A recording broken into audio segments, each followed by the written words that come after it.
Welcome to the DTFH. My God, today's guest is one of my favorite people living today on planet Earth. One of the funniest people out there. Of course, you know Luis Gomez from Legion of Skanks. I hope you've seen his stand-up. It's amazing. I would also like to make an announcement on his behalf.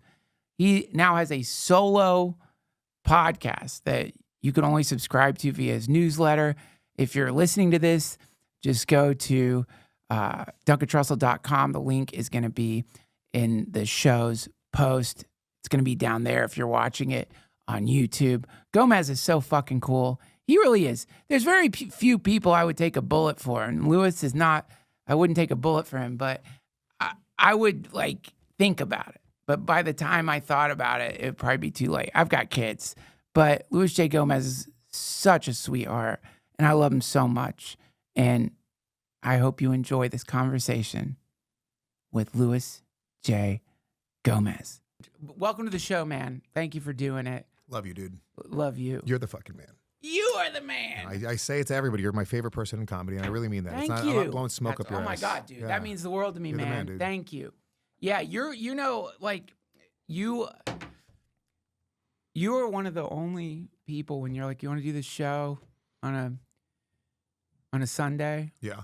That I would be like, yes. Fuck yeah. Because you're fucking awesome. Thank you. And your crowds. Oh my God. Just kiss me on my mouth right now. We're just sucking each other's dicks on this Let's talk about your diddling hand. My diddling hand. No, seriously, I'm interested because which hand is your diddling hand? My diddling hand is I masturbate with my left hand, and if I'm playing with a girl's titties or vagina, it's my left hand. So I was telling you. You're left-handed. No, I'm right-handed. Now that is incredible. Yeah. So explain this to me because you from time to time you read like people who say if you want to jerk off, don't use your right hand. Why do they say that? Use your left hand. I don't know. I've tried it. Yeah. It just I can't make the switch. I think so I'm from the generation of, I'm 42 years old, and I was masturbating when the internet came out. I was like, there was my prime beating off years. Okay. Like when AOL, like I was like in 8th grade, 7th grade when AOL came out. Yeah. And I think that I trained myself to browse with my right hand while I'm beating off. And I always needed a lot of different options. It wasn't like I would find something and then now it was almost like I'm looking, I'm scrolling. I was like, that's not it. That's not it. Just maintaining the whole time. So you weren't picking like one. Well, back then I was, because you didn't have many options. No back then. options. But then the whole thing, moved into, not the streaming sites, but like the X videos and the YouPorn sites. And like there was so many options, and you'd find the perfect video. And then I'd fast forward to the cum shot to make sure that I wanted to come to that cum shot. And I try to time it where I'm like fucking gonna jizz at the exact same time. Wow. I'm a real freak. You were trying to sync up. Yeah. With the dude. Yeah. Because you were fully trying to like go into. I was going into it. To the that's fantasy. So weird. I always would sync it up when the girl came. That's crazy. I'm joking.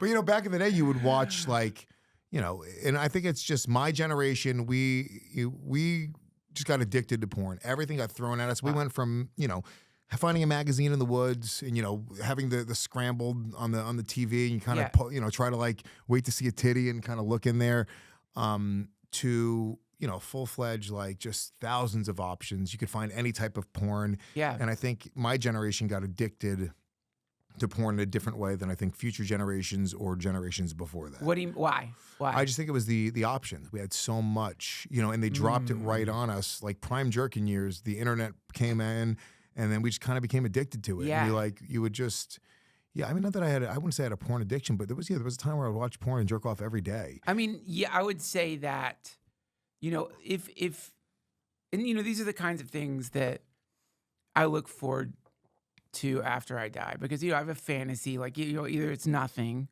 or somehow you have access to all data in the universe. In other words, you could say, create a chart showing the average number of masturbation sessions 1970. Yeah. Then 1980, 1990, and we're going to see a hockey stick, dude. Yeah, An explosion.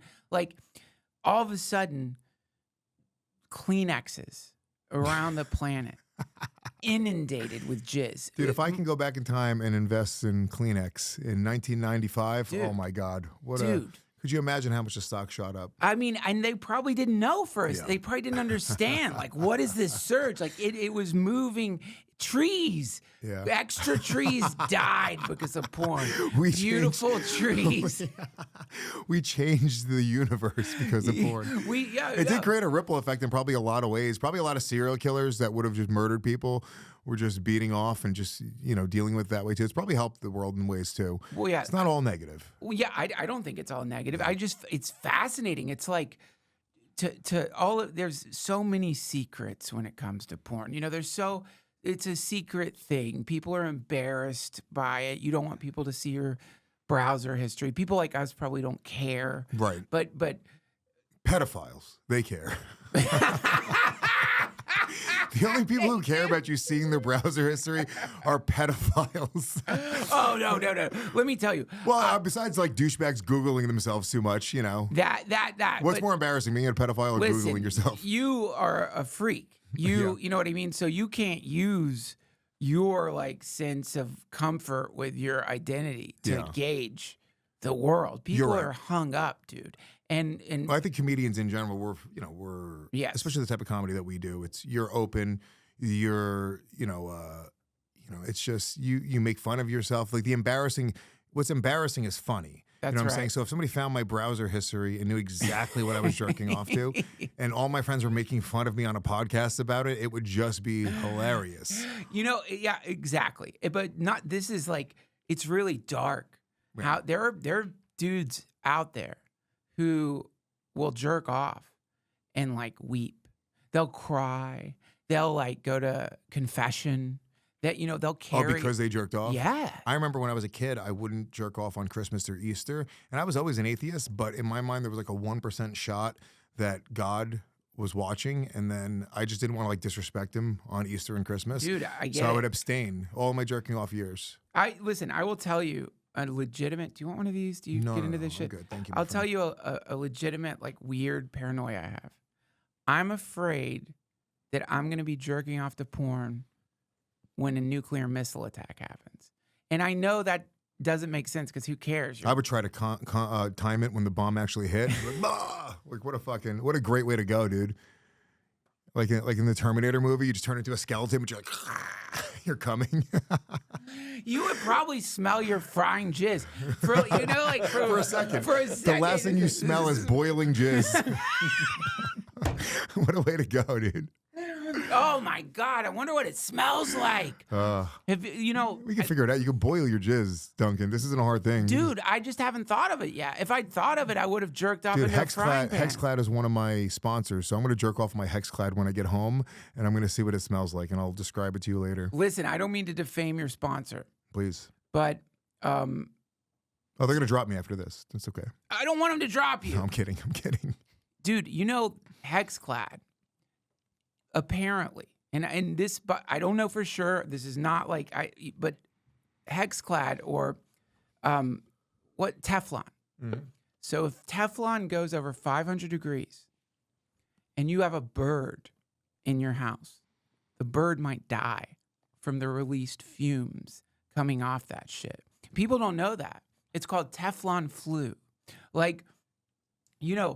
People right now, I'm sure you're aware, there's just been this uptick in weird cancers, weird diseases, just a general kind of strange variety of ailments all over the fucking planet. No one's really sure what it is. Right. I'm not saying it's Teflon necessarily, but people are cooking on this shit that we never cooked with ever. Right. It's new shit. And it's going into our food. We're putting it right into our bodies. Yeah. Breathing the fucking fumes. And I've seen Hexclad.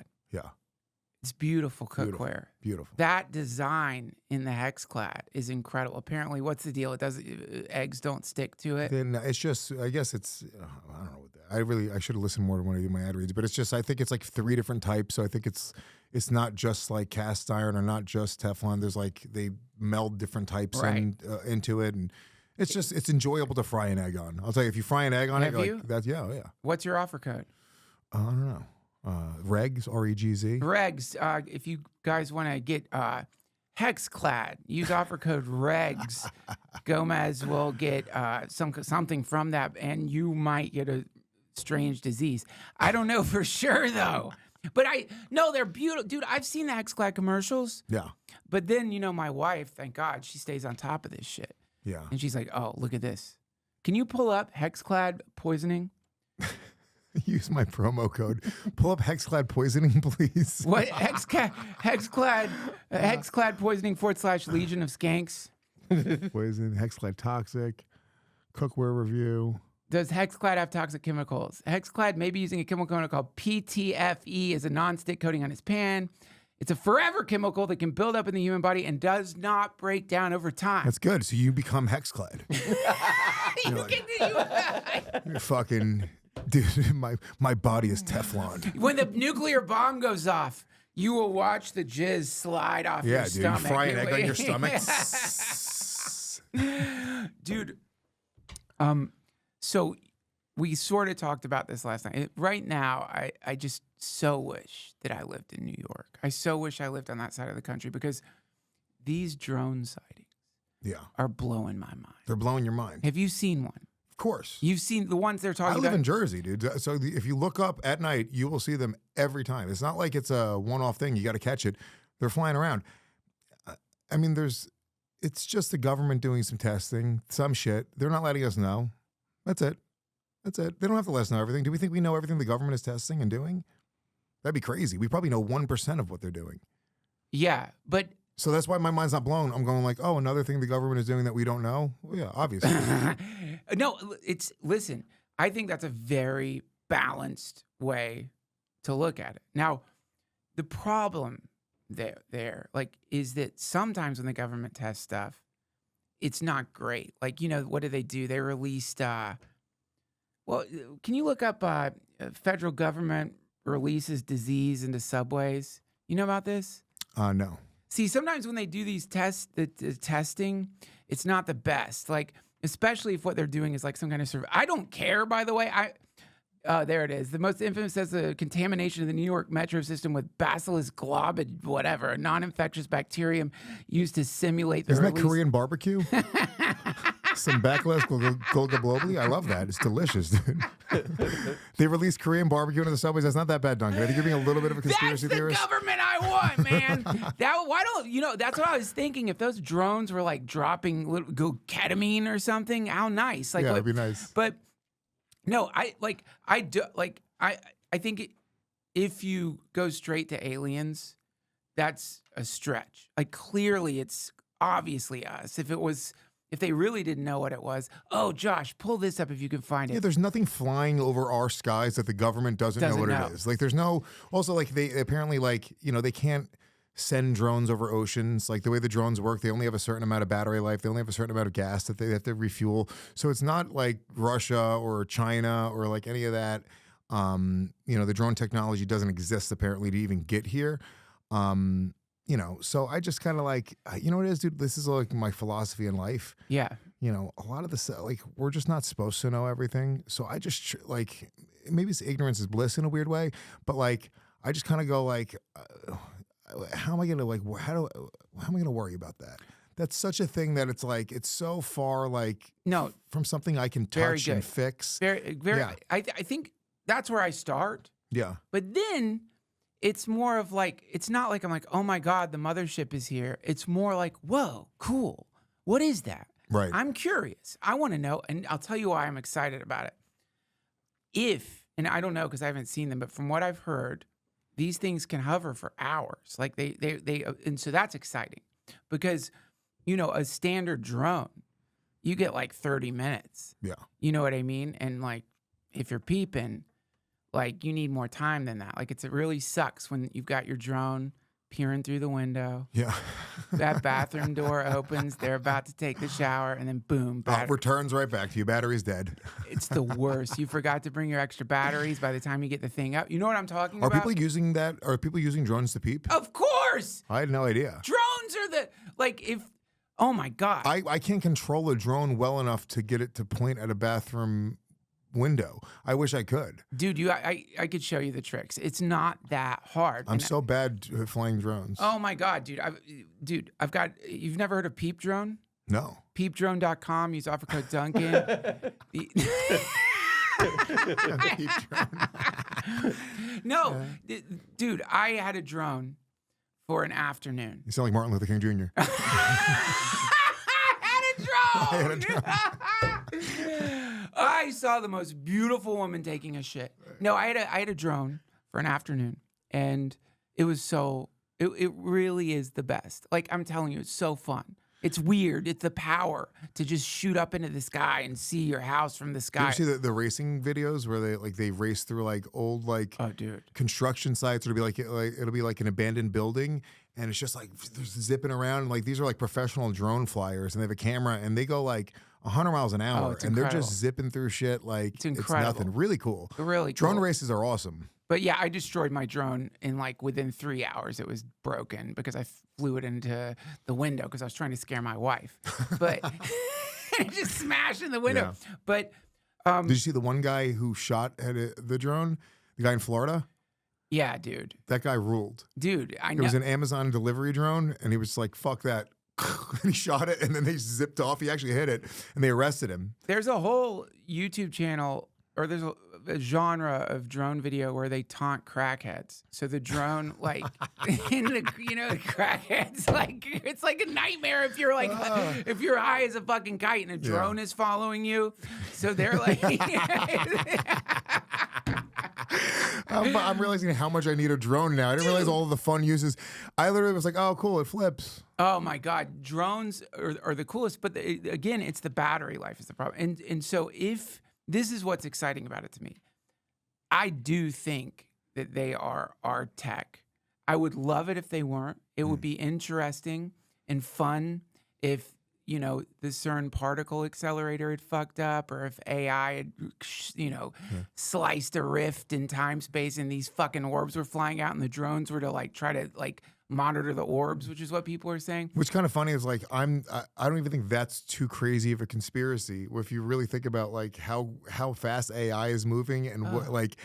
It sounds like crazy when you say that, and you're like, well, that technically, I mean, I feel like there's a path to that happening. Oh, dude, do you mind just pulling up like Chinese choreographed drone video? Have you seen this shit? No.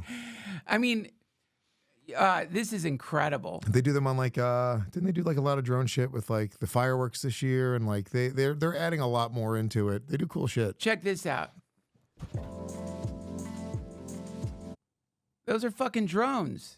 And I mean, I'm assuming it's like set it and forget it. They program each drone to do a certain flight pattern, and then that's that. Yeah. So now imagine but we really are morons. We're just like, they're just lights. We're just like, lights, pretty. I just walked the Christmas tree in the Driscoll, so beautiful. I just stared at it for 15 minutes. Dude, like lights. That's exactly right. And I think that once you start understanding people and you realize they just like pretty lights, because like this is the future of war, by the way.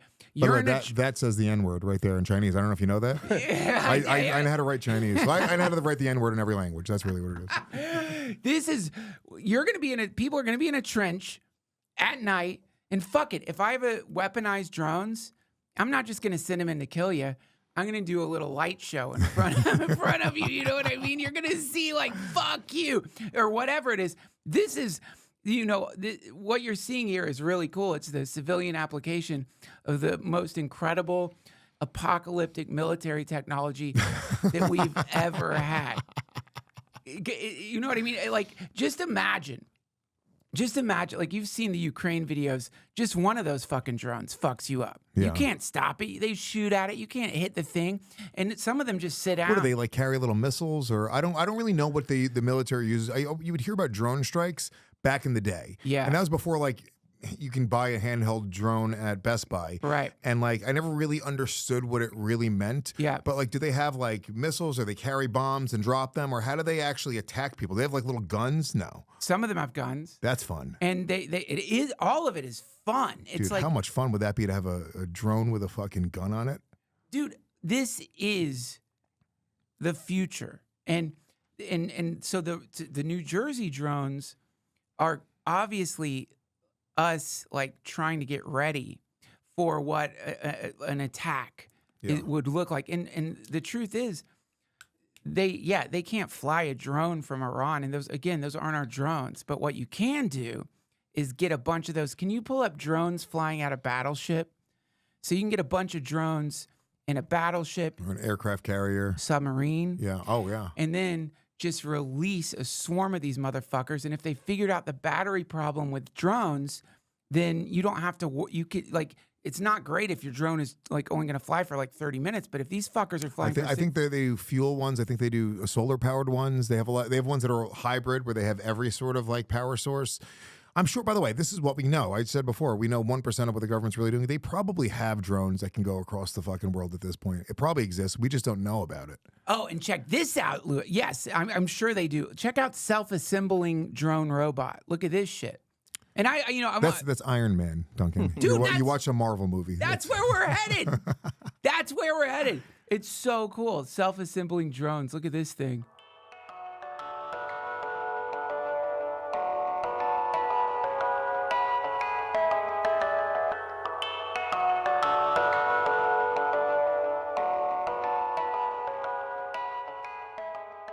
This episode of the DTFH has been supported by AG1.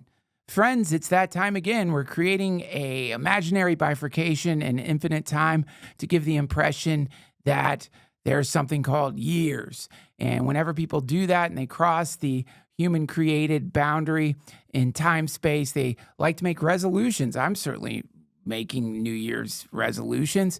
I resolve this New Year's to no longer see time as some kind of segmented centipede-like thing, but rather to imagine that I am existing in an infinite, ever-expanding, non-local field of pure and absolute awareness. Also, I'm going to try to go to the gym more, which brings me to AG1. Listen, if you're like me, you don't like taking vitamins. If you're like me, you are always distracted because you have to go to your workshop, because you're desperately working on a machine that produces infinite energy, because you understand that if we could make that, most of the world's problems will be healed. Which is why I don't have time to sort, organize, and categorize vitamins. And this is why I drink AG1 every day. It's easy, it tastes good, and it makes me feel great. So this new year, try AG1 for yourself. It's the perfect time to start a new healthy habit, and that's why I've been partnering with them for so long. And AG1 is offering new subscribers a free $76 gift when you sign up. You'll get a welcome kit, a bottle of D3, K2, and 5 free travel packs in your first box. So make sure to check out drinkag1.com/Duncan to get this offer. That's drinkag1.com/Duncan to start your new year on a healthier note. Thank you, AG1.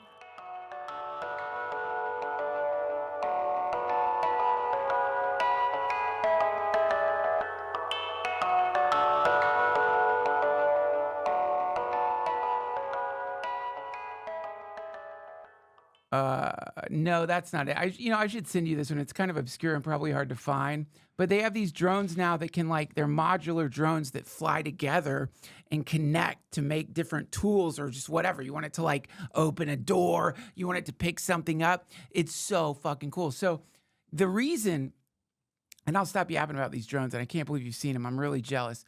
The reason that I think this is cool as fuck is just because it's so weird. That's all.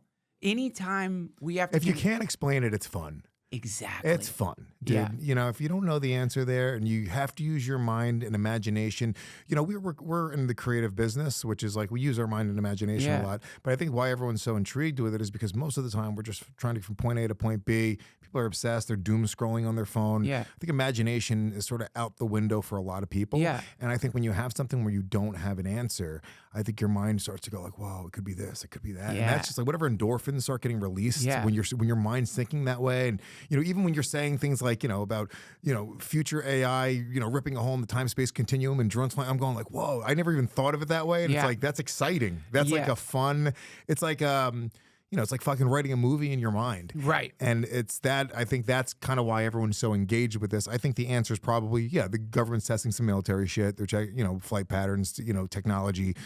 You know, it's probably a dark, fucked up thing, and it's not anywhere near as fun or, you know, weird as we want it to be, but it is fun to think of it that way. Well, the fun part of it would be if they've come up with some kind of new form of like accessing energy. If they've come up with a new, because like that's this dude, Dr. Stephen Greer, he talks about the alien cover up, UFO cover up, the UAP cover up, whatever it may be.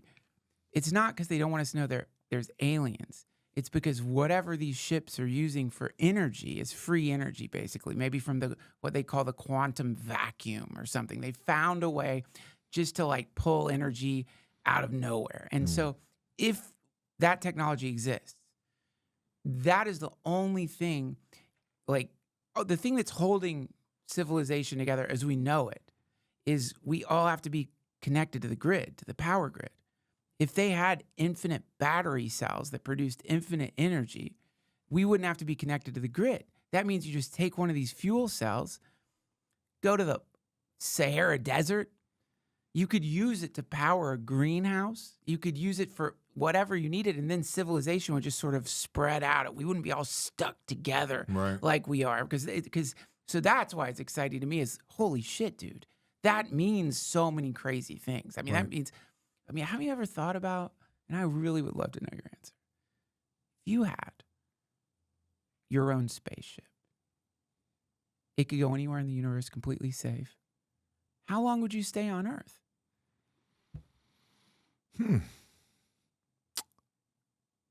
I mean, I'm finally at a place in my life where I am enjoying my time on Earth. So I don't know that I want to give that up just yet. You can come back. Oh, tomorrow. Yeah, I'd go to fucking Mars tomorrow. I'd be sick. But even like when you hear about these like trips to space or even like the deep sea, that thing that fucking imploded, I do have a, you know, real fear of like just shit going wrong. Yeah, sure. So it's like, you know, you hear about, you know, like who was it? There was somebody like famous that they offered to go down in that you know, that submarine that was going to check out the Titanic. Yeah. And he was like, oh, I just decided to not go. They offered me the trip. And it was like, you're that close. If either one of us, they're like, dude, you can go explore the Titanic and this thing is completely safe, because that's what they were telling them, obviously. I might take that trip. That's really cool. To go look at the Titanic, like underwater and fucking up close. Yeah. That's a really cool thing. That's cool. But I have a kid. I finally am at a place where like I'm enjoying like my life and my career and my health and like all of these things. And it's like I'm a pussy when it comes to like I won't skydive. I mean, how cool would it be to sky? Have you skydived? Fuck no. But I'm terrified of heights, but I want to do that one day. I want to like feel what it's like to fucking free fall out of a plane. Sure. And like that has to be such an exhilarating, crazy experience. Yeah. But the 0.001% chance that chute doesn't open. Yeah. And then I'm just dead for what? For like a thrill? It's kind of, you know. Right. You know, I think that, and also in like with my basic life philosophy, it's like, you know, I'm trying to think smaller and smaller, you know, and trying to take care of like my circle and my tribe and the people that are right around me. I think we're way too focused on shit that we can't fix. And it's all of these big things, and it's fun to sort of imagine, but like I'm at a place where I can create tangible change in my life and move the things in front of me in a really meaningful way. And I do think very big and I dream big and I have massive goals, but those goals are based on the next step, which is right in front of me. Yeah. Right. And I take that step because I believe in that big goal and I'm walking towards that. And then I start to run towards it and I'm fucking sprinting towards it. Right. But you still have to put foot has to hit the pavement. You got to keep moving Right. forward. And I just, so yeah, I don't know that I would just go to outer space. Like, how guaranteed is the technology? 100%. 100% guaranteed. You You agree with me? What? Are you agreeing with me, or are you saying that No, the I'm technology? just, since we're fantasizing, All right. you know what I mean? I guess it's more of a thought experiment. Right. So so here's what these drones look like. They're like, I don't know, 5,000 square feet. They have like a little garden in them, a little pool, hot tub, nice bed, like a great DVD collection. I don't know if there was Wi-Fi out there, but you know what I mean? I And mean, this is a fantasy world where technology. I think we can get Wi-Fi on this drone. yeah, we got Wi-Fi on the drone. You don't limit yourself, Duncan. We got Wi-Fi. Because I've got a fucking pleasure dome that can go into space, but I'm like, it can't have Wi-Fi. What a weird line you're drawing right now. We have to have a DVD player on this thing. Blu-ray. Okay, so that's what it is. So in other words, you don't even need to find a habitable planet. It's already nice as fuck in there. You got the Star Trek thing that like 3D prints food. You got safe hex clad. We figured it out so your eggs aren't sticking if you want to cook. So this is what I'm talking about. The reason I like to think about this is because I just wonder how many of the people out there who are so seemingly deeply concerned with the fate of planet Earth would stay on the planet they're always trying to save. Because I have a feeling they would split real quick. I don't know for sure. But what's her face? Greta, that kid, you know what I'm talking about? Thunberg? I think Thunberg would be on the first fucking pleasure dome out of here. I think we out. would see clouds of people who were like allegedly all for the human race and for helping. And really, they were just maybe a little bit more concerned with themselves and trying to like save the planet because they didn't want to die on the planet. Right. And ultimately, though, what I mean is like we're kind of trapped here together. It's a gravity well that you were born into and you can't get off of it. We're fucking stuck here. And everyone likes to, you know, make it all romantic and shit, Mother Earth or whatever. But it's like Mother Earth, like misery, Right. holding that writer captive in the cabin. She won't let us go. Right. We're stuck on this motherfucker. And I would really love to see that first, like, just watch the clouds of pleasure domes rising up off the planet as people departed from various areas in the galaxy. You could always come back. You can come back, but I just feel like a lot of people would fucking split. Wherever you go, there you are. You know. There you go. And you know, I'm. You know, can I bring my son? Can I bring my family? Absolutely. You could. Go. You could have You could have a whole cluster of money. drones. Money is not an object. This is no. We have free energy. We can free like energy, assemble doesn't matter. anything you You want. can create food. AI's figured it all out. We got all like I have no connection to the planet. I have no connection to, you know, that it doesn't matter. I was thinking about this recently. I did a staycation. You know, I love traveling. I love, you know, as soon as I started making a little money, I just wanted to go check out new places, see new places.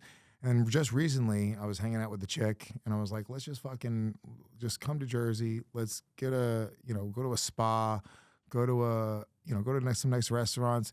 And literally at the end of the weekend, I was like, yo, this was awesome. I didn't have to get on a plane. I didn't have to go elsewhere. I was like, it's still me just eating good food, me kind of like just soaking up the weather and enjoying company. And like, I think that the external stuff, it's just, it's sort of inconsequential. It's how how it's affecting you and you're perceiving it. So, but yeah, it is super interesting. But yeah, Pleasure Dome sounds awesome. But no, I know sounds what you like mean. Sounds like a better life. Can you pull up, just type this in, please, Josh. Type in, the great way is not difficult for they who hold no preference, but the third patriarch of Zen. This is what you're talking about here, man. Check this out. There it is. The great way is not difficult. This is from the, I don't know how to pronounce, Sin Ming. Open this up if you don't mind. See if it's a quote. Okay, listen to this. The great way is not difficult for those who have no preference. When love and hate are both absent, everything becomes clear and undisguised. Make the smallest distinction, however, and heaven and earth are set infinitely apart. If you wish to see the truth, then hold no opinions for or against anything. To set up what you like against what you dislike is the disease of the mind. When the deep meaning of things is not understood, the mind's essential peace is disturbed to no avail. That's what you're talking about. It's like the grand trick of modern life is the idea that somewhere over there, that's where things are going to be okay. Yeah. Never here. Always a few degrees away from where you are. Yeah. No one, like, it's not like the next step is the path. Right. The next fucking step, I'm not even thinking about the next step. Well, people don't, they don't think bigger because they can't even imagine the path to that. And the next step is always the path, right? Yeah. And it's always in front of you. There's always a path to, I really believe this, to really anything that you want. Absolutely. There's an absolute definitive path. Any goal you have, I mean, this is some dumb chick secret bullshit, but like I really do believe it. Like, yeah. There's really not much in the world that you can't attain, but you have to take step 1, step 2, step 3, step 4. And a lot of people, they can't get there mentally, so they never take step 1. That's right. They get stuck and they sit and they go, well, this is what it is. And yeah, I mean, I grew up, I was just talking about this with somebody. I was like, when I was a little kid, I was very cynical. And like, just kind of like, I never really believed in spirituality or God or anything like that. And I was so poor and I was very aware of being poor. And I was just cynical, a cynical little kid being like, yeah, like, what is this life? And then I became a little bit more of a realist in my adolescent years, my teenage years. And then I got into like, maybe my 20s and then my 30s, I just started to think like a lot bigger and my mind started going like, my progression was very kind of weird. It like became like much more of a positive outlook on life. Yeah. And I think I needed some wins. I think I needed some things to go right for me in my life in order to understand that those paths are there. Yeah. And I feel my sister, we had a very similar upbringing. She never really had a lot of those wins. So she's sort of still stuck in that cynical thing. Yeah. Right. And she never moved on to being a realist and going like, okay, this is reality, this is what's happening. And then you start to go like, oh, reality isn't where I want to be. I want to be bigger than that. And I think you have to train your mind to think that way. Right. But you need the wins, right? What do you mean by win? You need to whatever a win is for you. Like, I'll give you an example with my son, right? I love this story. This is a real true story. My son, when I first moved to the suburbs, my niece and my son, they came over the house and they were talking about having an iced tea stand all summer, and it just didn't materialize. I moved to the suburbs in the fall. What summer? Or I'm sorry, like a lemonade stand or an iced tea stand. Oh, iced tea. Okay, got it. And they talked about doing it, and they never did it because I was in the city, and I moved to the suburbs in the fall. And then I was like, well, why don't you guys do a hot apple cider stand? Cool. I was like, make a hot apple cider stand. And they were like, yeah, I love it. They got apple cider donuts and hot apple cider, and they had a big pot in the house. It was like keeping it hot, and they were outside with this. They made the sign. It was really cute. This is 5 years ago or whatever. And I remember after like 45 minutes or so, they just weren't getting any foot traffic. Nobody was stopping. You just saw their little minds wandering away from this little entrepreneurial moment. And I remember being like, fuck, dude. I was like, they can't lose this. Right. They can't. I was like, this lesson is going to stick with them. Like, they need to get this win right now. Right. So I remember I ran up the road and I just saw some chick and I was like, hey, can I give you $2? Go buy a donut and a hot apple cider for these kids. They need it. Yeah. They need to see that there's a path to doing this. Yeah. And she came back and she was like, she thought it was sweet. She was like, you have to give me money. And she came back and bought some hot apple cider, and you just saw them light up, both these little kids. And they were like, oh shit. And then they got up out of their chairs. They were waving cars down and they were yelling at people from on the street. They started like looking at the neighbors going into the house. They're like, come on. And they had made like $20 or whatever. But the story there for me was like, they needed that win. If they lost in those formative years, that lesson would have been like, maybe I shouldn't try. Right. Same thing with my son. He won a jiu-jitsu gold medal in a jiu-jitsu tournament. What? He's turning 12 this year. He won it like a year and a half ago, maybe. What's his belt? He's a gray belt with 3 stripes at this point. Damn. He's gonna the children's system's a little different, but he's probably the equivalent of like a high-end blue belt. How long has he been studying? 4 or 5 years, Wow. like pretty intensely since we moved to the suburbs. Cool. Like he's been like really in. He's very sweet, very like he's not aggressive in class. He's very good. He's very he's a very smart kid, Yeah. but not aggressive. Never really like tries to kill people or smash Yeah. people. And we just put so much work into this tournament. Like we were working on moves at home, and he was getting caught in triangles all the time in class, and we were working on triangle defense Yeah. and it was just, we went to this tournament and he ended up winning all of his matches, won a gold medal, was really aggressive. Like there was a moment where he was nervous. He was in the finals and he was like, Dad, I'm really nervous. And I was like, look at that kid over there. Look how nervous he is. And the other kid was, twiddling his thumbs, like looking around. I was like, be less nervous. I was like, look right through him. I was like, let him know that you're the fucking man. And my son, I'll show you the video after this, dude. You see my son like looking at him like this, dude. Oh my gosh. And he like, we go to shake hands and my son like squeezes hard, dude. Holy It was shit. super intense. I've never seen my son have that sort of intensity. Wow. He went and he fucking just smashed him. And it was just this moment where he had this gold medal. And it was, look, if he would have lost, there's a lesson there too, right? But him winning and getting that win and these years where you're putting in the work and reaping the benefits of the work, step 1, step 2, step 3, step 4, I think it was so important. It was such an important lesson in his life to go and be a winner in other areas of his life. And I didn't have a lot of wins when I was a little kid. That's why I was so cynical. My sister didn't have a lot of wins when we were little kids.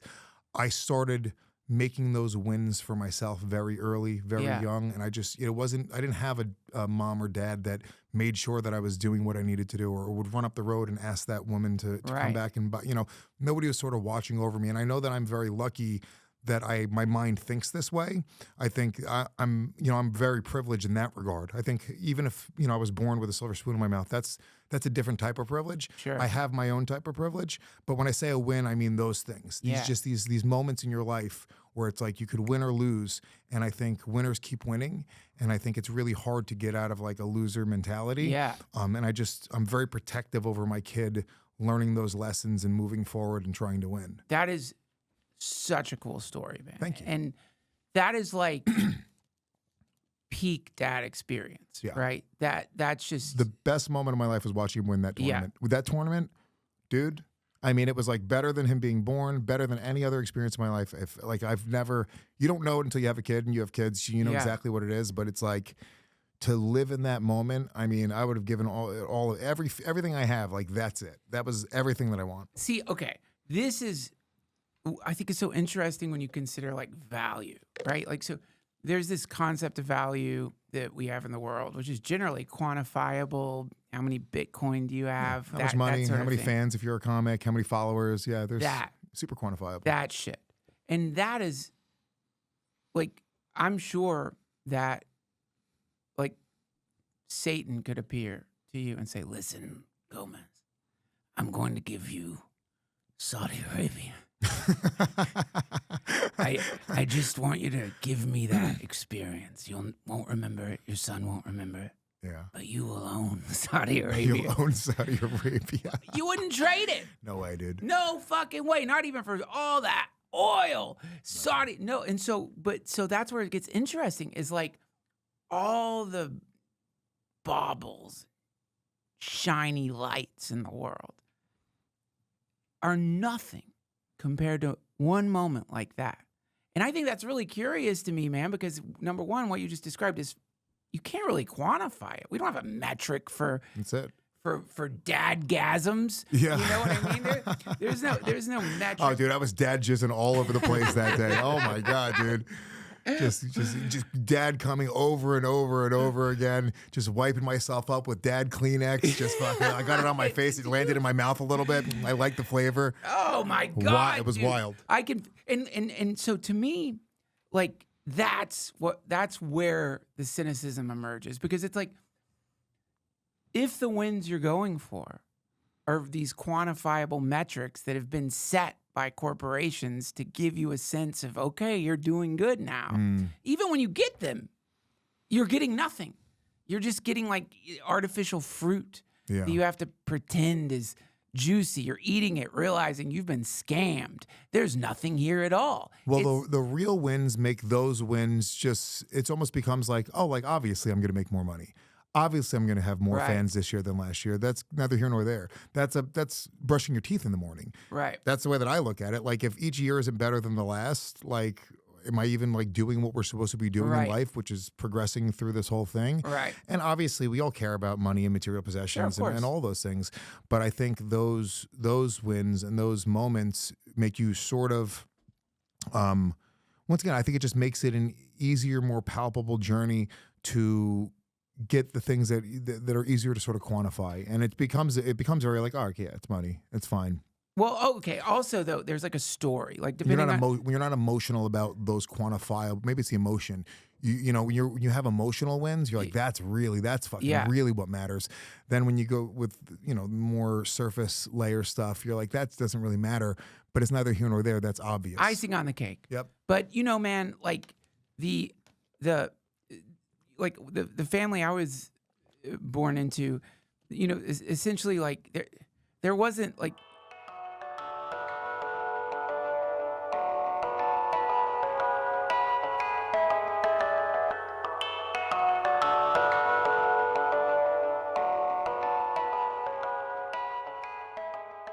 Oh, yeah. I love today's sponsor. I'm definitely going to be slurping it back on New Year's Eve. It's pre-alcohol from ZBiotics. And sure, maybe you've like seen some of these things at convenience stores or whatever that claim they can help reduce the next day of suffering that comes from having a few extra drinks. I've tried some of those. Doesn't work. When they reached out to me, I was skeptical, but I've tried a sample of this stuff, and holy fucking shit, you're gonna be shocked. ZBiotics pre-alcohol probiotic drink is the world's first genetically engineered probiotic. It was invented by PhD scientists to tackle rough mornings after drinking. When you drink, alcohol gets converted into a toxic byproduct in the gut. It's this byproduct, not dehydration, like most of us thought, that's to blame for your rough next day. Pre-alcohol produces an enzyme to break this byproduct down. Just remember to make pre-alcohol your first drink of the night. Drink responsibly, and you'll feel your best tomorrow. I tried it. I couldn't believe it. I woke up the next day. You know, it would normally have been one of those mornings where you feel like imps were slamming a jackhammer into your amygdala, and you also have to shit. It wasn't like that at all. This stuff works. You've got to try it. So go to zbiotics.com/Duncan to learn more and get 15% off your first order when you use Duncan at checkout. ZBiotics is backed with a 100% money-back guarantee. So if you're unsatisfied for any reason, they'll refund your money, no questions asked. Remember to head to zbiotics.com/Duncan and use code Duncan at checkout for 15% off.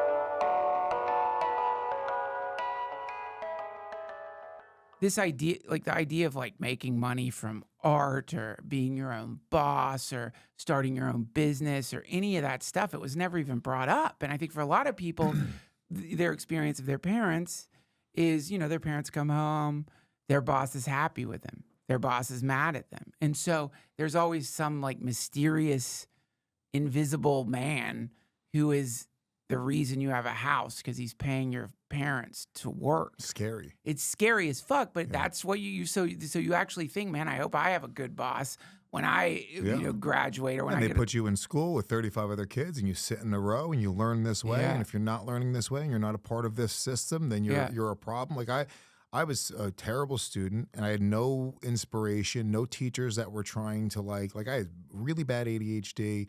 You know, I was you know, always fidgeting in my chair and always drawing on my arm and fucking not paying attention, but I would do really well on standardized tests and I had a really high IQ and but there was nobody, this is the 80s and 90s, they just didn't care. I was a broke kid. There was no diagnosing me with something. It was like, oh, he's a problem. He's distracting to the other students, get him out of the classroom. Yeah. I remember my principal in high school literally said to me, he was like, you're not going to graduate from this high school. That piece of shit, Mr. Lefevre. Fuck you, Mr. Lefevre. His name was Fever? Lefevre. It was a French fever. The worst kind. The worst kind of fever you could have. Dude.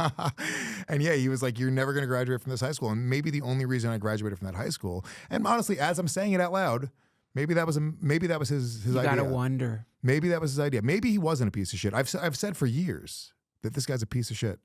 And this has been a story that I've repeated before. I was like, this guy's a piece of shit. But I just had a moment where I was like, maybe he fucking knew that that's who I was. Yeah. That he said, you're never going to graduate from this high school. And that would drive me to be so defiant that I'd be like, yo, fuck you, watch me. And I did. And, you know, that was... when I think about it, I think he was a piece of shit, but maybe he wasn't. Maybe I'll give him the benefit of the doubt. Maybe he was using it as a way to motivate me. Maybe he really understood his students and there was a reason he was in the position that he was in. Could be. Right? Very well could be. You'll never know. He might have been great. You know, have who you knows? tried to reach out? No. You should reach out and ask him to come on the podcast. Yeah. See if... Come on, Legion of Skanks. Yeah. For real. I want to see Lefevre.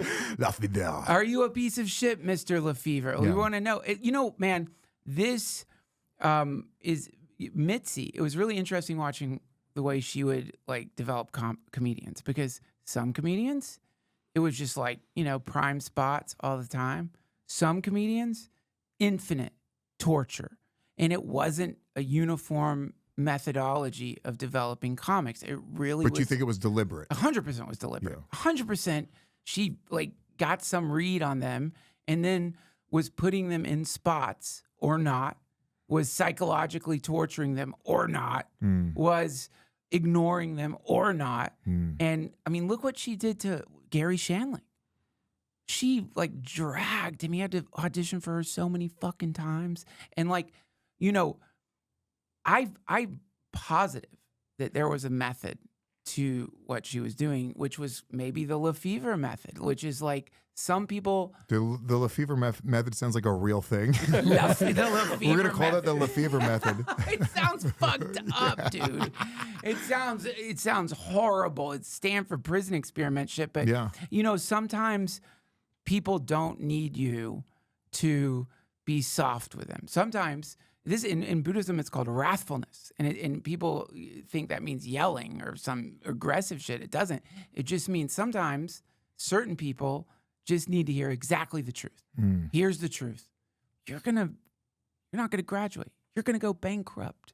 You're gonna die if you keep fucking shooting fentanyl or whatever. Right. They don't need you to be all soft with them and stuff. That's cutting through. It's like cutting energy. Right. Not everyone needs that. Some people you do that kind of energy too. They'll have a nervous fucking breakdown. Yeah. And I have a lot of people that I've, you know, run a few businesses within the world of comedy, and I have a lot of people that work directly for me, and I know that. I mean, there's certain people where like we can just get into, we yell at each other, we're fucking cursing at each other, and it's like we're just and it goes both ways. And there's certain people you just can't do that with. There's certain people that are like, you know, you'll shatter them, and you won't get the best out of them. And you won't. And I think you're 100% right that not everybody fits every model. And you know, I'm an old sales guy. I've only had sales jobs my whole life. No shit. They call it mirroring and matching. Like you have to know who's in front of you. Like and you'll see when you have a good salesman. Like I'm a good salesman, so I recognize sales technique. Yeah. So I'll be in front of somebody, and you'll see very quickly to be a kind of a savvy sales guy, and he'll throw a little curse word in the conversation because he knows he's like, oh, I'm talking to a New Yorker, like, you know, bald, kind of gruff Puerto Rican guy. Yeah. And I'm going like, oh, he's mirroring and matching. Oh, I hate that shit. Yeah, he knows exactly who I am. But I, as a sales guy, I appreciate it. As an old sales, like if somebody's good at sales, I'm going like, oh yeah, dude, sell me. Show me what the fuck's up. Like, yeah, like she's really like, and I get into like the method, and I see them going through the closing triangle, and I see them not accept my rejection. I see them, they give me back my rejection. They give me a box close, and they were like, well, we've decided. And I'm going like, yo, you're fucking doing it, bro. That's cool. And if they're good enough, I'll just give like, here's the money. Like, I appreciate you putting in that work. And it's, as a sales guy, I appreciate it. Some people don't want to be sold. Some people are like, dude, don't fucking sell me. I know what I want. But once again, that's another type of person you have to mirror and match. If you have a person in front of you that doesn't like being sold, you have to pull it back, you know? And a big part of sales is understanding who's in front of you, who you're playing ball with. A big part of, you know, the dynamic when you're running as a comedian, you're an entrepreneur, right? You're in the Duncan Trussell business. Yeah. And you have a lot of different people and vendors and people that you work with, and you have to, you know, sort of know who you're playing ball with in order to get the best out of them for your business. Sure. I mean, yeah. I mean, dude, I was like, at a shitty mall around here because I've lost my fucking Apple Pencil, which I'm trying to learn to draw. So it's the dumbest errand ever. And I'm at the mall. I pass like a skin cream store. And this dude is like, he sees me and he's like, you need some skin cream? And I'm like, no. And he's like, I didn't mean you need it. And I'm like, but already, this is like a master salesman. Yeah. Because now I've stopped. Yeah. I'm like, no, it's fine. He's like, why don't you just try this stuff though? I'm like, well, all right. Recognizing this is an incredible moment of like capitalist seduction. It's like, okay, sure. What are you going to do to me? So what is genius? He puts this incredible skin cream on one of my eyes. Yeah. And it really did like make it look better, but on one side of my face. Like, you want the other side? $3,000. So I have this one like you look like Two-Face from Batman. and then he does like, he's like, I'm gonna give this to you. I'm like, you're giving that to me? He's like, I mean, no, you have to buy it. Right. But dude, his like recognizing, like, I enjoy the artfulness of the manipulation. I was never gonna buy the fucking skin cream. I don't care if it looks like I had a stroke for a few hours after whatever this stuff was. You got fucking Bell's palsy face. It looks like I looked at a vampire through this eye and the other one. But yeah, that you know what neuro-linguistic programming is, right? No.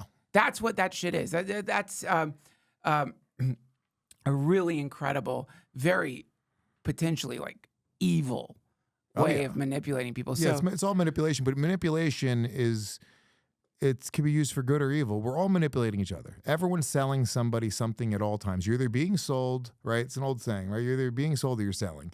I'd rather be the one selling. Is that, well, sure, of course, but I wonder if that's really true. You're always selling or being sold. Like, I've heard that before, and it's an interesting concept. Wouldn't you consider that a fairly cynical concept? No, I think it's more based in realism. It's not cynical. It's not, because manipulation isn't inherently evil. We manipulate people to do amazing things. We manipulate people to change the world, to fucking help people, to donate to poor people, so manipulation, there's a negative connotation to the word, right?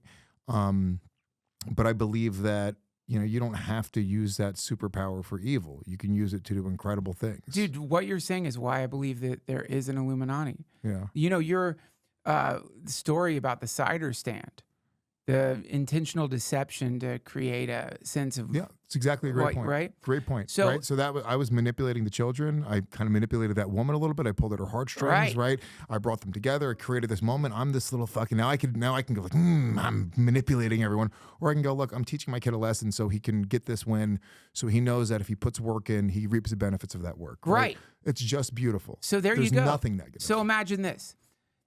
As above, so below. We do know for sure there is a scale when it comes to intelligence, or I guess you could say situational awareness if you don't want to be an asshole. I know there's different forms of emotional IQ and blah, blah, blah, but let's just... We're not women. We can say it like it is. Yeah. Some people are fucking really dumb. And by that I mean very limited situational awareness. Like, these are the people who like end up like getting murdered or, wrecking their car or, just doing stupid shit that they never had to do that. They're the people who like go into the lion cage, or they're the people who, and they're not doing it for adventure. They have very low situational awareness. And so those people, most of them are dead. Like, but in the sense, like, the earth eats those people. But there's also people who have very high situational awareness. Salespeople. I know you hate it when I gender salespeople. I think you're being a little sensitive about that. We can talk about it on another podcast. It's a separate show. Okay, but politicians, magicians. I mean, like actual like coin magic and shit. They have very high situational awareness, right? Yeah. So they see there's. By the way, I know a little bit of coin magic. No, you don't. Yeah, dude, I did a whole thing. I did a whole magic show at Skankfest. What? We did it's on YouTube. You got to watch it. Why didn't you tell me that? We wouldn't have talked about any of this bullshit. It was so fun, but it's so funny you say that because I just read a book on magic, and they were just talking about like magicians are manipulating you. You know they're manipulating you. You know they're lying to you, and you're like, oh, I love it. Like, and it's one of the only times where like you're being lied to, and you can't even catch the lie. I know that it's like such a beautiful art form. It really is like so much. It's cooler than people even realize. Like really good magic and it's like the best. Yeah, my son does sleight of hand magic too. He's a little nerd. And like he's getting into it. Dude, I just taught the oldest how to palm coins, and so I was putting him to bed the other night, and he's like, Dad, coin. He had palmed it. Perfect palm. I got him a bigger coin. But so all that being said, we also know there's people who are very selfish and there's people who are benevolent. There's people who actually want to help. They understand that's a good way to live. It makes you feel good, right? Mm-hmm. So you take that quadrant, super high situational awareness and benevolence. That means that people like you who feel okay using deception if it ends with a positive result, that means there's secret societies, dude. That means, you know what I mean? That's what that means. That means that like you have to look at history and wonder how many things that we think happened in history were just put there intentionally to give humanity a win. All of those like religious miracles were literally just magicians that were doing sleight of hand, basic magic. They talk about these miracles, throwing the one of the ones was like it was a cane. He threw it on the ground. It became a snake. Yeah, Classic. that was just literally just a magic trick. Classic and magic. This book that I read specifically went through. They went through how you do it, and then they had other magicians throughout history recreate it. And it's like, no. They were like magicians, and like they were cheats, and they were like, a lot of them were just trying to like rip people off, but they would use them like in like people that were in positions of power would use magicians to sort of help create this mystique of miracles happening. But I think most of those people that are like, I witnessed it with my very eyes, like they literally fell for a trick. Well, I mean, just think about it. It's like there's lots of ways to take control of a country. The idiot way is war. That's a dumb way to take control of a country. Mm-hmm. Lots of death. The infrastructure gets blown up. You've got to rebuild. Isn't it weird? Like, why don't they just play? It seems like why not just have two guys go into Laser a cage tag. and then we got to fight each other. I was gonna say do an MMA Flip fight. a coin. Flip a coin. There's really no difference when you really think about it. You say we're Right. gonna flip a coin, winner or loser. I guess it's more you want skill to be a part of it. But like, why does everybody have to die? Well, because you want to subjugate them. You want like the idea, like Genghis Khan. The idea is like it's not just that you want to like great. So now the country is yours. You won the coin toss. What about all the people in the country who think you're an asshole and don't want to accept you as the king? So the coin toss isn't going to work. What will work is just swarms and swarms of fucking drones with machine guns, dude. Okay, you're the king.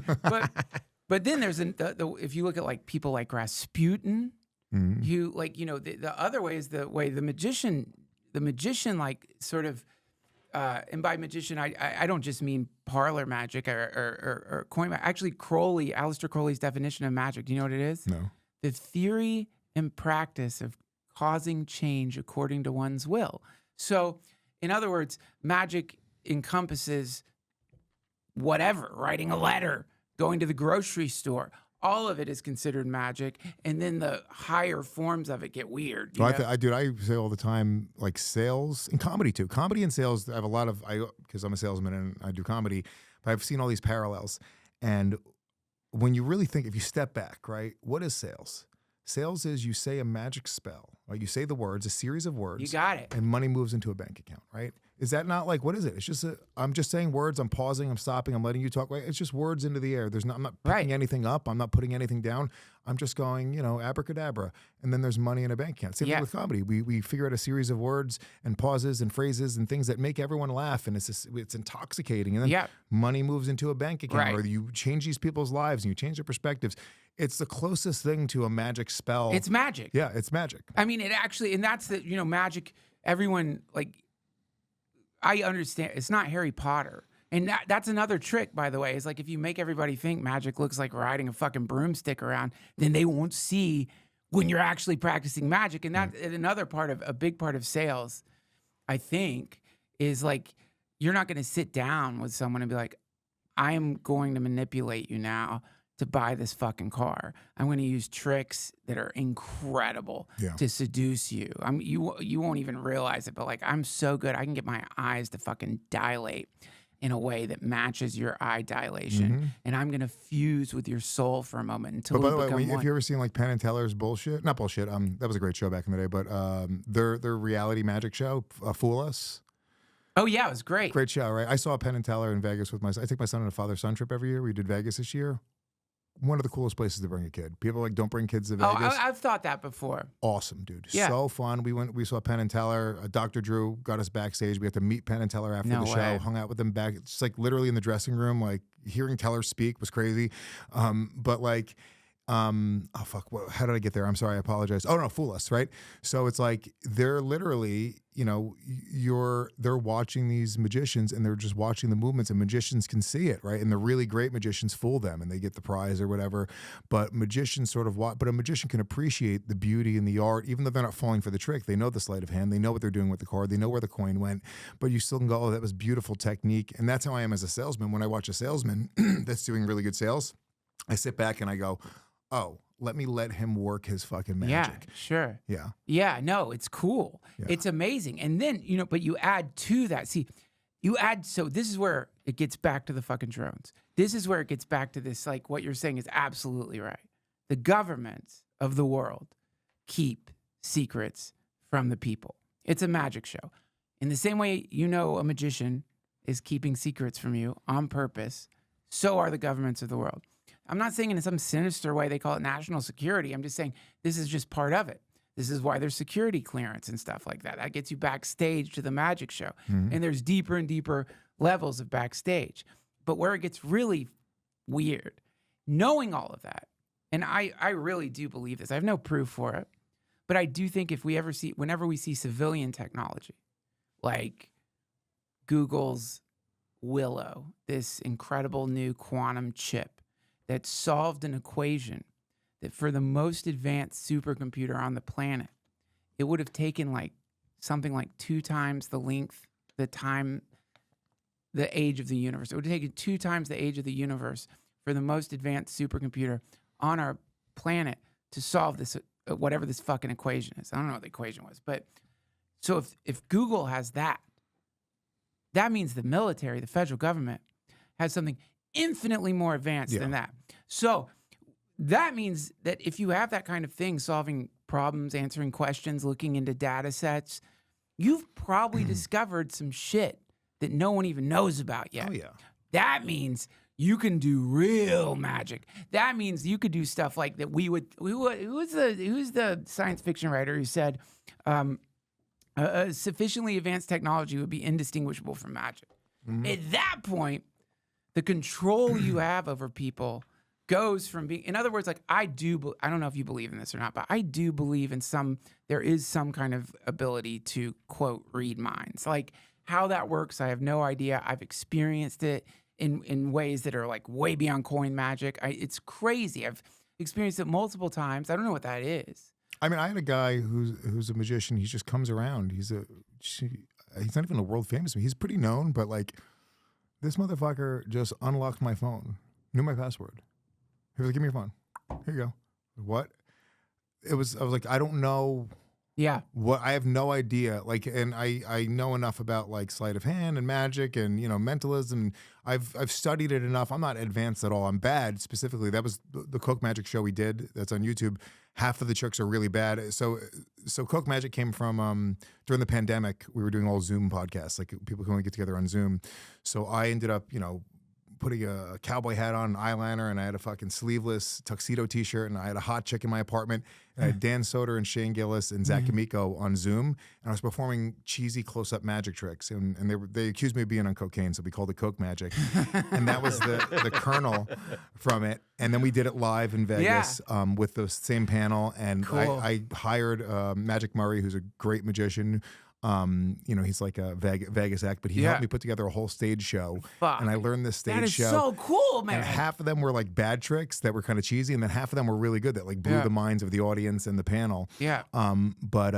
It was that sort of like I don't know why I got into that again, but dude, it's cool. Yeah. What were you saying? No, I was saying that the fucking government has super advanced quantum computing chips. They could be doing shit right now that would like that we couldn't even imagine is possible. Right. And thus, you know, that becomes actual magic. In other words, like there is a very thin line between coin magic and what we would consider actual magic. It just has to do with technological capacity. That's all. In other words, if I could teleport, like actually fucking teleport, right?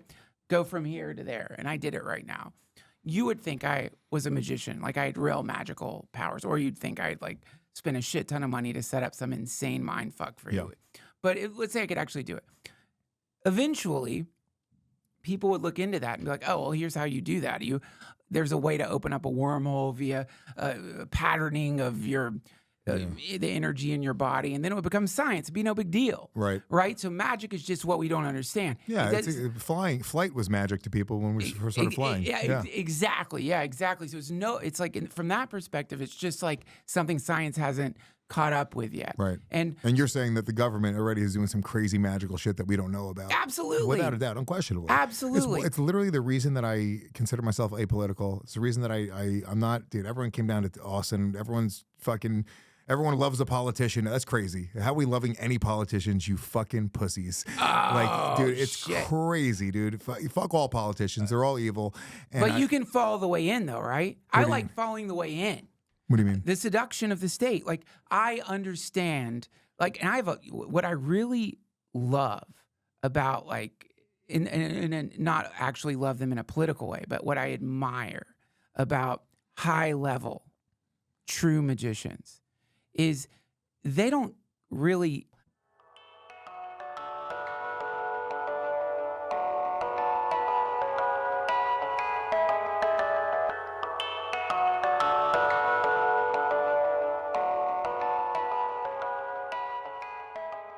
This episode of the DTFH is brought to you by my friends at Squarespace.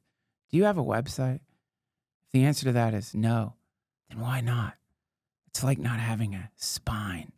Can you imagine what would happen if your spine disappeared in the middle of the night? Somehow you were still alive, whatever the neural connections were there. You could somehow move your arms and legs, but any attempt to sit up would be impossible. You'd be some kind of chewing gum man, plastic silly putty man. That's what they call you, silly putty man. Wouldn't be a superhero. You'd have no spine. You'd hear people say they're spineless, and you'd be like, fuck off. I don't know what happened. That's what it's like to not have a website. It's like laying in bed, some bubbling meat, no spine. Your meat would bubble too. Just something happened. The fog in the UK, one of those drones fucked up over your house, made your flesh bubble, and your spine go bye-bye. That wouldn't be fun, which is why you should get a Squarespace website. Keep your spine intact. Squarespace is incredible, by the way. I've been using them for years. Go to DuncanTrussell.com. That's a Squarespace website.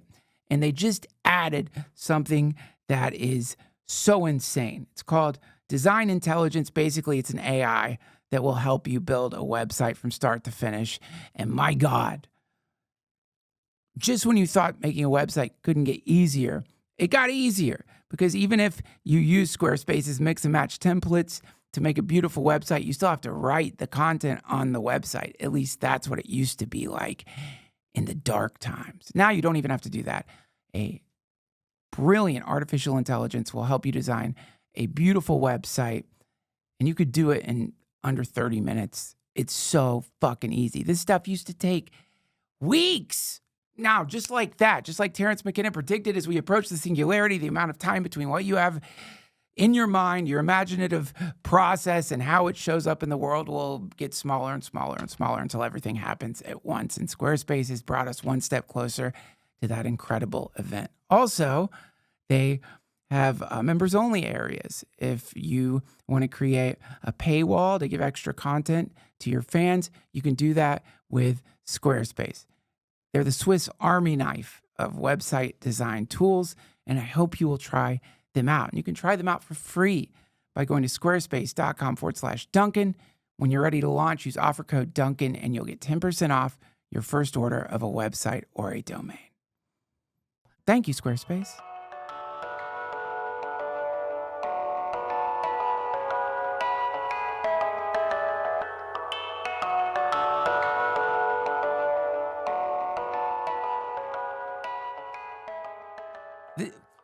Sort of normal people, there's off limits, or that's my enemy, that's my friend. That person loves me, that person hates me. Enemy, friend. Once these high-level politicians, they don't look at it like that. They just take what they can get. You don't offend them. There's no emotion. There's no emotion. They're not like really mad at you. Of course. They're just doing one foot in front of the other. You're right. And I find that to be, in a real Machiavellian way, fucking cool. Right. They take, because like if you really want to have power, you can't have an expectation that everyone who helps you is going to be your friend. Right. You have to take it all and filter out the bullshit. And so what I'm saying is the state, especially now, and by the state, I just mean whoever happens to be at the wheel of the fucking bus, Right. is so powerful at propagandizing people. The propaganda machine right now is like no other in human history. It is incredible. Like, the dream of the salesperson. Remember, like leads, right? Getting a lead in the old days, a real lead, that's hard, dude, to get a real lead. Now, everyone's tracked, everyone's monitored via Google or whatever. You can like just tell fucking Instagram to target your whatever the shit is you're selling to people who would like it. Yep. That's a brand new crazy dream come true for people who want to sell shit. Similarly with politics, the analysis of certain like ways of thinking about things that people have, the identification of this based on God knows what. Shit we don't even know. All of a sudden the algorithm starts serving you shit where you're like, how did it know? I wanted teenage girls. How do they know? How did it know that? It's magic. It's crazy. Did it read my magical. Mind? Why am I seeing teenage girls' feet?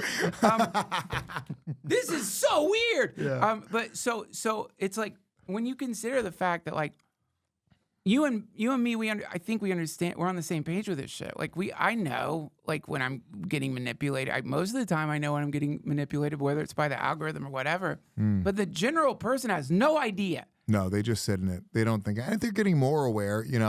There's like real evils and manipulation of social media, which is sort of my problem with it.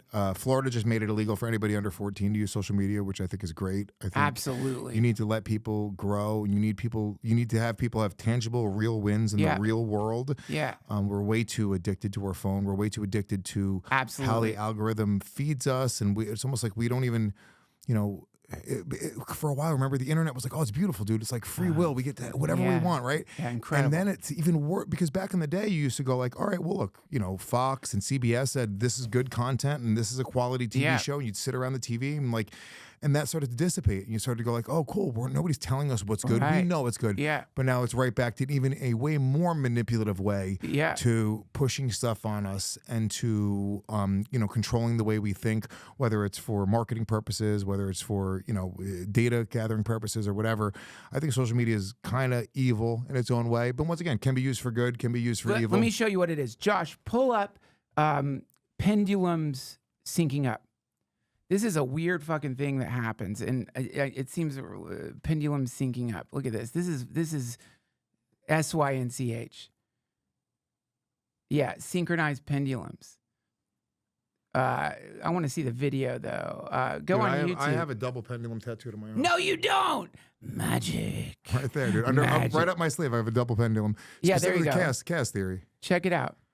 I know you know about this, but this is why social media is fucked up. You have these. There you go. There's the old internet right there. Cat videos. How to blow up a building. I know. Here's how you make meth. Want to fist yourself in a way that doesn't hurt? Here's a cool way to. I'm watching it slowly happen. Yeah, and there it goes. And so, yeah, boom. There it goes. It just syncs the fuck up. Homogenization inevitably happens. That's what happens, homogenization. And so that's why I think the fact they call it TikTok's really fucking creepy, like a metronome, right? Yeah. It's going to fucking eventually sync everybody up in this homogenized way with a set of hyper simplified black and white binary beliefs, good, bad, right, wrong. And that sync up isn't happening in a natural way, like the way it might happen if you were hanging out with a group of friends, when you're with funny people and you get funnier. Yeah. That sync up is happening because an algorithm programmed by state entities is gradually drawing everybody in to sync up just like that. And that's why it's fucked up. That's why you have to be so careful if you find yourself all of a sudden articulating ideas that are exactly the same ideas that everybody else is saying. That's exactly it. They got you. Yep. You're just a little ting, ting, ting, ting. And that's why and there's this sort of like, it's split in two now, right? It's very political and politicized, but you're right. It is like everybody's going ding, ding, ding, ding, ding, ding, ding, ding, ding. And so this is why, fuck, dude, it's like, it's a funny thing. And as a parent, you like have like, we don't let we try to minimize screen time for our kids and stuff, because we know it's bad. You can see what it does, over time. Well, I don't let him do anything without a story. He can't watch a 30-second video that's just fired off. Like, it's like, no, there has to be a beginning, a middle, an end. There has to be a right and wrong, maybe. Like, so I'll let him watch TV shows and movies. He's getting into streamers now, but it's like, I don't let him watch like short, quick, like, TikToks or shorts. He'll watch a streamer sort of like breaking down a subject or a topic. He's older, like, my little ones, yeah, exposing them to this new form of media. You can just watch firsthand how it dysregulates them. They want more. They fiend for it. They don't want to watch a story. Addictive. They want to watch rubber ducks being smashed in like a pneumatic press, you know what I mean? Which is a whole genre of video. You know what I mean? They want to watch like shit like that, just basic visceral dopamine extraction stuff. Yeah, it's satisfying or whatever it is. Did you ever smoke cigarettes? Of course. You were addicted? Yes. Yeah, social media kind of reminds me of smoking cigarettes. Absolutely. Right? When I quit smoking cigarettes, I read some book that everybody reads to stop smoking cigarettes. It's a famous book. People listening know what it is. But one of the points they made in the book was like, when you smoke a cigarette, this is what resonated with me. They were like, it's out of boredom. You think you're doing it because you're doing something. Right. Like you're like, oh, I have nothing to do right now. I just stopped smoking weed like 3 weeks ago. And it was a similar feeling where I was like, fuck, I don't know. I'm doing nothing right now. Right. I would be rolling a blunt. I would be going outside to smoke it and spending 15, 20 minutes sort of like in my head and then zoning for an hour. But that's actually nothing. There's actually no real value to that experience, specifically with cigarettes. Like the only value is actually a negative value. You're giving yourself cancer, making your teeth yellow, making your fingers yellow. You stink. You stink. Yeah, it sucks. But I feel like social media is very similar. Sure. You feel like you're doing something when you're not. You're just doom scrolling and you're just sort of feeding yourself this mindless shit. And it's making you sync up with this whole fucking thing that you really don't want to sync up with everything. You want to be at your own beat. You want to be fucking having people sync up to you. Absolutely. It always, as I start thinking about social media and how it's affecting me and how it's affecting, my son and my family, I'm like, I'm just every time I scroll, every time I fucking, swipe down to see if I have any notifications, it's just taking another puff. That's what it feels like, doesn't breathing it in. Quick little weird grimy high that you get from it. Like, oh, I'm going out. I got to go outside for a smoke. I got to look at my Twitter right now. It's an itchy feeling too. Yeah. And also it's like, like when you're sitting watching a show with someone and then they look at their phone. Mm-hmm. How weird that feels. Yeah. Like it's a weird feeling. That moment the phone comes out, the moment the reality gets bifurcated, suddenly an alternate universe is opened up in the room where someone's staring at some dumbass. That's the reason I don't leave my phone on the table anymore. Dude, a good idea. I didn't, I should have done that. It's in my pocket. And so the reason is because, or is it under my hat? I never keep my phone. Where's my phone? See what happens? It's on the floor. It's on the floor. But I don't. The reason, because it sends like this message, that to people that you're hanging out with, that people you're talking to. That's like, hey, there's a whole other world here that might be more important than you right now. It is more important. It is more. There's something else going on. And I find myself when I used to get mad at my business partner because we'd be in the middle of meetings and he'd have his phone and then he'd look down and get a notification. He'd pick it up in the middle of a meeting and like we're talking and I'm like, what are you doing? I hit him on the leg. I was like, what are you doing? Yeah. I was like, you're just telling everyone. And most people don't notice it because most people live their life that way. That's right. But I really notice it. Yeah. And I think it's like if I'm in the middle of a meeting with somebody or if I'm on a date and some chick's got her phone right there and she picks it up in the middle of the date and starts, and I'm going It's like, the worst. it's a big turnoff. I'm like, let's just be connected. Let's have a moment where we're, making eye contact. Like I haven't stopped making eye contact with you during this podcast. I know, it's great. I want you to know that I'm fucking in tune with what you're saying. Yeah. It's a level of respect that you have for another human being. Yeah. And I think this next generation is going to lose a lot of that. And I think it's an advantage that my son will have in his life. The fact that he's not just on his phone, he's not scrolling, he talks to people, he can make eye contact, he has real conversations. I think that's really important. The way that everyone communicates with 99% of the people in their lives is just by sending a text or sending this. Like I pick up the phone, I call people. I FaceTime very often too. I'm a big FaceTime guy. So if I'm speaking to somebody, I'm like, let's get on FaceTime. I want to see your face. That's cool. I want to see you looking at me. I want you to see my face. I want you to know that we do Zoom meetings, right, with like my whole production company. And I'm like, everyone turn your cameras on. Like, what are you doing? Like, everyone turn your cameras on right now. We're talking to each other. Let's look at each other. Let me see how your face reacts. Or something that you could read people's microaggressions. You can tell if somebody doesn't actually really like something because they're going to go, oh yeah, I love that. But you can see it. You know what it is. You know when you're dealing with somebody who like you get something. Back in the day, I'm sure it's different now. We all have a decent amount of success that I think we let go of those negative people. But when you would get something back in the day, you'd nail an audition or you get into a club and you tell your one friend who's not getting as much stuff, and he's like, oh, it's great, dude. And you just see it on his face. You're like, oh, he's not happy. The evil eye. Yeah, he's not happy for me at all. And those people, those are the people you cut out of your life. But if you're literally just texting, you're just dealing with them on social media, how do you ever get a gauge to who's real and who's really don't. And you're untraining yourself to read that. I think that's such an important part of human experience. Sure. Is just looking at somebody in the fucking face and having that and going like, oh no, I think I'm pretty good at reading people. I think I could look at people's body language. I could look at their face. Sure. I don't think I'm overthinking it. I think most of the time if you trust that instinct, you can go like, oh, that's a negative person. That person doesn't have my best interest in mind. Yeah. Cut them out. That feeling, that gut feeling you have, it's right. Every time. It's never, you're never wrong, dude. Right. You're never fucking wrong. Women have always talked about women's intuition. Anytime I've been cheating on a chick, she's like, I just know you are. She's right. She's right, dude. Don't say it. She's right. Delete that. You're gonna regret that in the future. No, but you can't put that. I don't cheat on girls anymore, specifically because I don't fucking want to deal with the anxiety. It's not even a moral thing. I know, but here's the problem.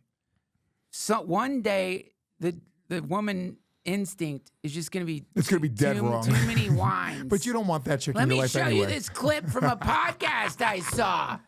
I suspect you, and so I guess I'm right. But she probably is. It's that your gut. You got to just. I mean, maybe I'm giving every human a little bit too much credit.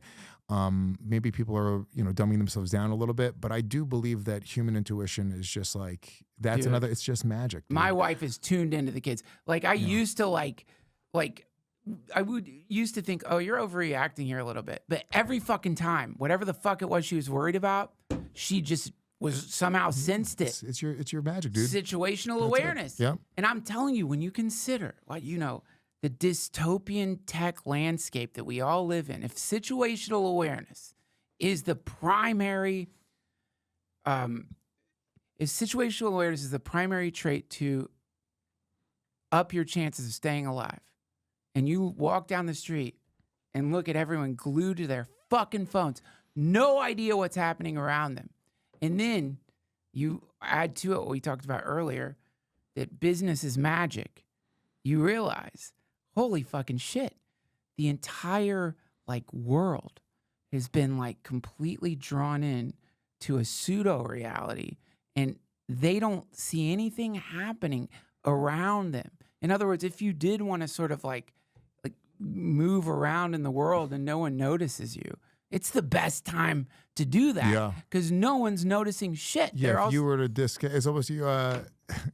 What is that? The movie with the three witches with Hocus Pocus. Yeah, it's Hocus Pocus. Yeah. It's like they sing that song that kind of entrances everybody, and I feel like that song is just happening, and everyone's like, oh, yeah, walking through life in this sort of magical trance, and they don't even realize that they're being led by this thing. And if you can break that spell, you can move through life in a fucking amazing way. That's There's right. so many advantages. Break the spell. Break that spell. And snap also, out of it. You got to have compassion, because to go back to what we were talking about earlier, whoever has been drawn in to the state's propaganda, whether it's leftists, right-wing people, centrists, I don't care what the fuck they are. Right now, everyone has to have extra compassion because these people, a lot of these people have, imagine this, they've never taken LSD. Yeah. Never. Yeah. They've never seen it. Most people probably. What do you think percentage of people are that have taken LSD in the world? Not enough. But, you know, that's the antidote to this propaganda. I know you got to go soon, but when you realize that, and then you add to it getting shotgun blasted in the face by high-tech fucking super powerful, super seductive propaganda that isn't just like, believe this or you're fucked, but it has the, as far as I can tell, is just okay with just, I'm going to move the needle a tiny little bit. Move it just a little bit, right? Just a touch. And that's enough.